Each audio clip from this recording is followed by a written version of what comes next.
नमस्कार, मैं अभिषेक कुमार, प्रयास एजुकेशन जम्मू से। सर रिएक्शन नंबर 18 हम लोग लास्ट क्लास पढ़े हुए थे, याद करिए। कॉपर 300 डिग्री सेल्सियस और उसमें 1 डिग्री, 2 डिग्री और 3 डिग्री, ये तीनों पार्ट आपको बताया जा चुका है ना।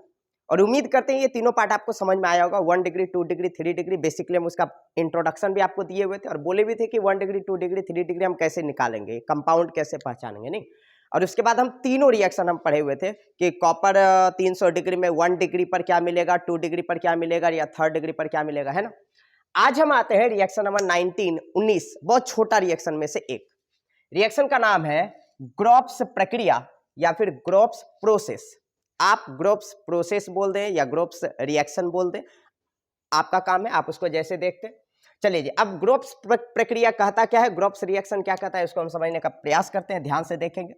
कहता है सर जी कि शुरुआत में इसमें जो आपके पास होना चाहिए वो होना चाहिए एल्काइल एल्कोहल। अब आप जानते हैं अच्छे ढंग से कि एल्काइल एल्कोहल होता क्या है। एल्काइल एल्कोहल का क्रियाशील मूलक होता है OH, करेक्ट है। अब एल्काइल एल्कोहल को आप लिख सकते हैं R सिंगल बॉन्ड OH। अच्छा, एक चीज हम यहाँ पे बताना चाहेंगे कि एल्काइल का पहचान बेसिकली R भी होता है। अब अगर एल्कोहल है तो R के साथ आप यहाँ पर OH को जोड़ सकते हैं। यहाँ हम हालांकि ऐसा कभी चर्चा नहीं किए थे, लेकिन इस चीज को थोड़ा सा ध्यान रखिएगा कि जितना जगह पर आपको एल्काइल नजर आएगा सभी एल्काइल को आप R कह सकते हैं, या आप ये कह सकते हैं कि एल्काइल को सूचित किया जा सकता है R के द्वारा। अब एल्कोहल का क्रियाशील मूलक क्या होता है, तो होता है OH। तो आपके पास स्टार्टिंग पीरियड में होना चाहिए एल्काइल एल्कोहल। कहता है ग्रोव्स प्रोसेस कि एल्काइल एल्कोहल का रिएक्शन आपको कराना होगा HCl के साथ। HCl का मतलब होता है हाइड्रोक्लोरिक अम्ल। जब आप एल्काइल एल्कोहल की प्रतिक्रिया हाइड्रोक्लोरिक अम्ल के साथ कराएंगे तो यहां पर आपके सामने में एक उत्प्रेरक होगा और वो उत्प्रेरक होता है ZnCl2। ZnCl2 का मतलब जिंक क्लोराइड, है ना। तो एक बार फिर से प्रोसेस को समझिए। स्टार्टिंग पीरियड में आपके पास होना चाहिए एल्काइल एल्कोहल। एल्काइल एल्कोहल की प्रतिक्रिया आपको कराना होगा हाइड्रोक्लोरिक अम्ल से। यहां पर जो उत्प्रेरक हमारा मौजूद होता है वो होता है ZnCl2 यानी जिंक क्लोराइड। यहां आपको जो प्रतिफल मिलेगा सर, वो प्रतिफल आपको मिलेगा एल्काइल क्लोराइड। ध्यान दीजिए, एल्काइल क्लोराइड। अच्छा, एक चीज जो ध्यान देने वाली बात है वो ये कि क्या हम एल्काइल क्लोराइड को एल्काइल हैलाइड नहीं कर सकते? बिल्कुल कर सकते, क्योंकि ध्यान दीजिए हैलाइड का मतलब होता है FCl Br या I। तो जब आप एल्काइल क्लोराइड कह रहे हैं तो इसका मतलब है कि ये एल्काइल हैलाइड के अंतर्गत आता है। अब सेम चीज है, एल्काइल का संकेत आप क्या देते हो सर जी, तो वो देते हैं R। अब क्लोराइड के लिए आप क्या डालोगे, तो Cl। अब यहां से जो एक कंपाउंड रिलीज होगा, मीन्स विस्थापित होगा, वो कंपाउंड हमारा होगा H2O, यानी जल का विस्थापन हो जाएगा, करेक्ट है। अब आते हैं एक बार फिर से इसके मैकेनिज्म पर। एक बार स्टार्टिंग पीरियड से आप दोबारा देख लें कि ये कह क्या रहा है। शुरुआती में कहता है सर जी कि आपके पास होना चाहिए एल्काइल एल्कोहल। एल्काइल एल्कोहल की प्रतिक्रिया आप हाइड्रोक्लोरिक अम्ल से कराएंगे ZnCl2 की उपस्थिति में, तब आपको जाके मिलेगा एल्काइल क्लोराइड। अच्छा, एक चीज अगर आप बढ़िया से देखेंगे तो आपको एक चीज समझ में आ रहा होगा, वो ये कि ये एक प्रकार का परिवर्तन टाइप का दिख रहा है। परिवर्तन हो रहा है एल्कोहल का हैलाइड में। आप ध्यान दीजिए इन चीजों को, तब जाके आपको मैकेनिज्म थोड़ा ज्यादा बढ़िया समझ में आएगा। फिर से देखिए, एल्काइल एल्कोहल की प्रतिक्रिया HCl से करा रहे हैं। आपका जो प्रतिफल है सर वो है एल्काइल क्लोराइड। अभी आपको कुछ कहा गया है कि जब हम क्लोराइड कह रहे हैं इसका मतलब हम उसको हैलाइड बोल रहे हैं, तो हम ये कह सकते हैं कि एल्काइल एल्कोहल को आप एल्काइल हैलाइड में परिवर्तित कर रहे हैं। तो जब एल्कोहल को हैलाइड में परिवर्तन करने का प्रश्न पूछे तो उस टाइम आप ग्रोव्स प्रतिक्रिया का यूज करेंगे या ग्रोव्स रिएक्शन का यूज करेंगे, है ना। अच्छा, एक चीज आप ध्यान दीजिए, इससे आप अपोजिट भी पढ़े हुए हैं, आपको याद होगा alkyl chloride means alkyl halide को भी हम एल्काइल एल्कोहल में बदल सकते थे। और वो याद करिए, आपका जलीय पोटेशियम हाइड्रोक्साइड हुआ करता था। आप ध्यान दो, जलीय पोटेशियम हाइड्रोक्साइड क्या बोलता था कि एल्काइल हैलाइड की प्रतिक्रिया पोटेशियम हाइड्रोक्साइड से कराने पर एल्काइल एल्कोहल मिलता है। तो वहां पर हम पढ़े थे एल्काइल हैलाइड को एल्काइल एल्कोहल में परिवर्तित करने के लिए जलीय पोटेशियम हाइड्रोक्साइड बताता था, करेक्ट है।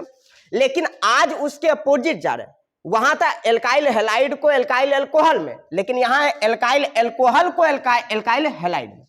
यानी अगर अब रिएक्शन अपोजिट पूछेगा, एल्काइल अल्कोहल को एल्काइल हैलाइड में परिवर्तन करने के लिए पूछेगा, तो हम हमेशा जिस रिएक्शन का यूज करेंगे उस रिएक्शन का नाम होगा ग्रोफ्स प्रक्रिया, है ना। अब इसको कैसे बनाते हैं थोड़ा सा ध्यान से देखा जाए। कहता है एल्काइल अल्कोहल आपके पास होना चाहिए सर जी, तो हम एक उदाहरण आपके सामने में रख रहे हैं, आप ध्यान से देखें। CH, फिर यहाँ पर है आपके सामने में H, फिर है यहाँ पर H, और आप यहाँ पर रख दो सर जी OH। अगर हम इसका IUPAC नेमिंग करेंगे तो कैसे करेंगे? अच्छा, पहली बात तो ये समझिए, एल्काइल अल्कोहल कह रहा था, ये एल्काइल अल्कोहल है, बिल्कुल है। कैसे है? तो चूंकि अल्कोहल का फंक्शनल ग्रुप क्रियाशील मूलक हमारा क्या होता है? OH होता है, तो हम OH ले चुके हैं।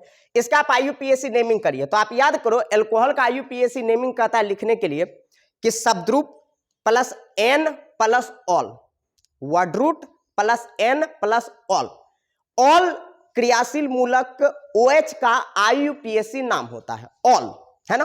तो एक बार फिर से समझते हैं, यहां पर कितने कार्बन है? एक कार्बन है, तो एक कार्बन का जो शब्दरूप होता है, वर्ड रूट होता है, वो होता है मिथ, करेक्ट है। अब एल्कोहल का IUPAC नेमिंग कहता है कि मिथ में आप जोड़े N, तो अगर हम इसमें N जोड़ेंगे तो बनेगा मीथेन। अब उसमें जोड़ने के लिए कहता है ऑल, तो इसका टोटल नाम बनेगा मीथेनॉल। ये कौन सा नाम है? ये इसका IUPAC नाम है। अब ये एल्काइल अल्कोहल कह रहा था, हम एल्काइल अल्कोहल ले चुके हैं। कहता है इसका रिएक्शन आप HCl के साथ कराओ, तो आप यहां पर HCl भी ले लो, हम वो भी सही जा रहे हैं, है कि नहीं। अच्छा, अब यहां पर जो आपका उत्प्रेरक कहता है सर जी, वो उत्प्रेरक कहता है ZnCl2। हम ZnCl2 के उपस्थिति में ये प्रतिक्रिया करा रहे हैं। अब इसका मैकेनिज्म कैसे बनाएंगे? तो हम सभी को मालूम है H के ऊपर चार्ज होता है प्लस, करेक्ट है। अच्छा, OH के ऊपर चार्ज होता है माइनस। हम जानते हैं कि टू अपोजिट चार्ज के बीच में अट्रैक्शन होता है, मीन्स ये दोनों यहां से जी रिएक्शन करके विस्थापित हो जाएगा, बाहर निकल जाएगा। जब कार्बन और OH के बीच में सिंगल बॉन्ड बना हुआ था, तो कार्बन भी एक इलेक्ट्रॉन रखा था और OH भी एक इलेक्ट्रॉन रखा हुआ था, बिल्कुल सही है। अच्छा, H और Cl के बीच में भी जब सिंगल बॉन्ड बना हुआ था, तो H भी एक रखा था, Cl भी एक। लेकिन जब OH और H के बीच में रिएक्शन हुआ है, तो ये दोनों जब यहां से विस्थापित होगा वाटर बन के, कैसे वाटर बन रहा है आप देख पा रहे होंगे, H और H तो मीन्स H2, और एक हो तो H2O। जब ये वाटर बन के यहां से रिलीज हो रहा होगा, तो इसका पोजीशन यहाँ वैकेंट हो गया है। इस वैकेंट पोजीशन पर ये वाला Cl को आप उठाकर यहाँ पर रख सकते हैं। अच्छा, ये जरूरत क्यों पड़ी, या ये वाला Cl यहाँ पर क्यों आएगा? तो चूंकि Cl को भी तो एक इलेक्ट्रॉन चाहिए होता है।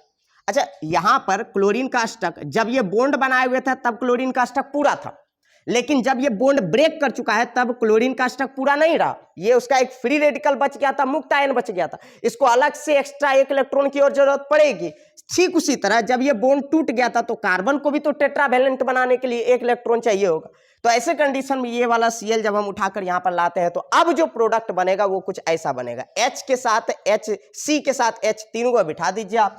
C यहां पर लिख दो, सिंगल बॉन्ड के साथ आप H बिठा दो, सिंगल बॉन्ड के साथ H बिठा दो, सिंगल बॉन्ड के साथ H बिठा दो।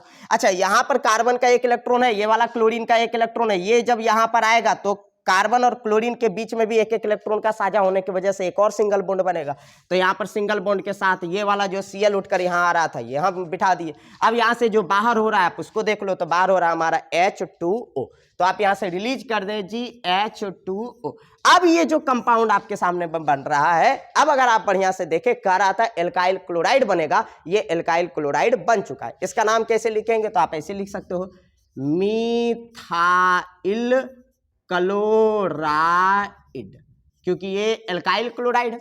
हालांकि इसका कॉमन नेम हम लिख चुके हैं, लेकिन अगर आप इसी का IUPAC नाम लिखेगा तो आप लिखेंगे पहले क्लोरो, उसके बाद मीथेन, क्लोरो के बाद आप यहां पर जोड़ोगे मीथेन। चूंकि इसका IUPAC नाम लिखने का तरीका होता है क्लोरो प्लस वर्ड रूट यानी शब्द रूप प्लस N, तो ऐसे में ये बनेगा क्लोरो, वर्ड रूट एक कार्बन का होता है मिथ, अब उसमें जोड़ेंगे N, तो क्लोरो मीथेन। इसका अगर हम पूरा डिस्क्रिप्शन एक बार फिर से आपको अगर हम देते तो कैसे होगा सर जी? तो वो पहले कहता है एल्काइल अल्कोहल है, तो ये एल्काइल अल्कोहल हम लिख चुके हैं। HCl है, तो यहाँ पर आप लिखेंगे HCl। अब ये OH के ऊपर माइनस, H के ऊपर प्लस, ये दोनों को यहाँ से हटा दीजिए, ये वाला Cl को उठा के यहाँ पे ले आइए, आपका जी Cl इस पोजीशन पर बैठ गया।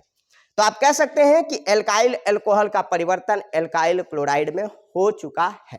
तो जब भी आपको ऐसा प्रश्न पूछेगा जिसमें एल्काइल अल्कोहल को एल्काइल हैलाइड में या एल्काइल क्लोराइड में परिवर्तित करने के लिए क्वेश्चन दे, तो उस टाइम जो रिएक्शन का आप यूज करेंगे उसका नाम होगा ग्रोफ्स प्रतिक्रिया। याद करें, इसका अपोजिट आप पढ़ चुके हैं, एल्काइल हैलाइड को भी एल्काइल अल्कोहल में परिवर्तित करने के लिए पढ़े, वो हुआ करता था जलीय पोटेशियम हाइड्रोक्साइड। लेकिन आज उल्टा है, एल्काइल अल्कोहल को अगर आपको एल्काइल हैलाइड में परिवर्तित करना है, तब जिस रिएक्शन का प्रयोग करेंगे उसका नाम होगा ग्रोफ्स प्रक्रिया। उम्मीद करते हैं बड़ा छोटा रिएक्शन था, ये आपको समझ में आया होगा। Thank you very much.